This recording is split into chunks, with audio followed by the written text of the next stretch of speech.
Well, I mean, Nadine Zahawi will be listened to, of course, and up until last night, Sajid Javid would have very much been an important person in that role.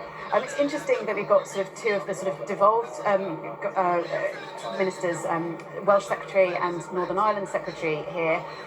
We know that Boris Johnson is not hugely popular in Scotland, Northern Ireland and Wales, areas outside of England. His appeal is much weaker, so there may be an element of that.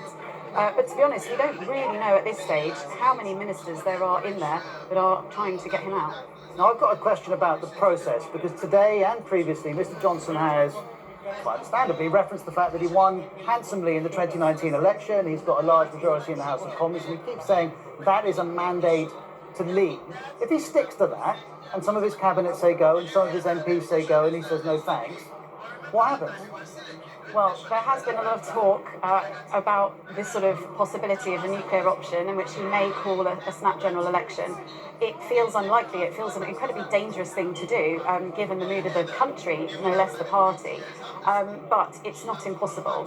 What that would then potentially do is trigger the Lascelles principles, which is a sort of slightly obscure the Lascelles principle convention that MPs and lobby journalists like myself have become slightly more familiar with in recent days. And this is that actually could involve the Queen potentially blocking a general election on three grounds. Either it could be damaging to the economy, or if she believes that the Parliament is viable as it stands, or if there is a viable alternative Prime Minister. And on one of those three bases, she could say no. But would that actually be for the Queen to decide, or would that be something that she would settle on with her advisors? You'd have to ask the royal correspondents that, but probably more likely it's a palace thing rather than an individual. Oh, interesting. All right, we're learning more and more about the procedures of government here in the UK CAT. For the moment, thank you very much indeed. Now, a little while ago, Pippa Kriya, the political editor of the Daily Mirror, the person who first broke the party story back in early December, tweeted, "Grim mood in Downing Street. Number 10 Insider says lots of tears in the building, writing on the wall now. The working assumption is that it will be today." And this is the moment that North East Somerset MP, Jacob Rees-Mogg, also the Minister for Brexit Opportunities, and very much a staunch ally of Mr Johnson, a staunch Brexiteer too. Here is Mr Rees-Mogg being questioned by journalists on his way out of the Cabinet Office.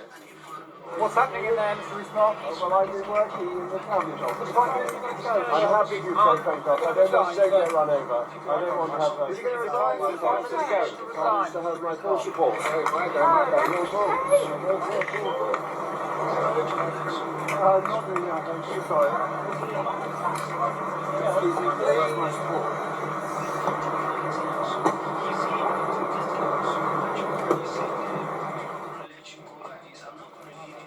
There, just at the end of that Jacob Rees-Mogg shot, was Grant Shapps, the Transport Secretary, walking out of the front door of number 10, getting straight into the back of a big black car and heading on his way with not a word to any of us. So Grant Shapps, if he was going to have conversations with the Prime Minister, has had them. Bear in mind, we were saying a group of Cabinet Ministers, we were told, would be making their way into Downing Street to suggest the Prime Minister's time had come. There have been contradictory briefings. Some people saying, well, perhaps those conversations were playing out individually, one-on-one, rather than everyone getting together in a room.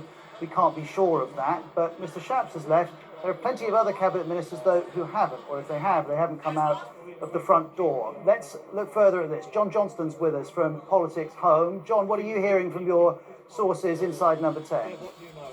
Yeah, I mean, I think at the moment the most likely order of things is that Cabinet Ministers are going in individually to speak to the Prime Minister.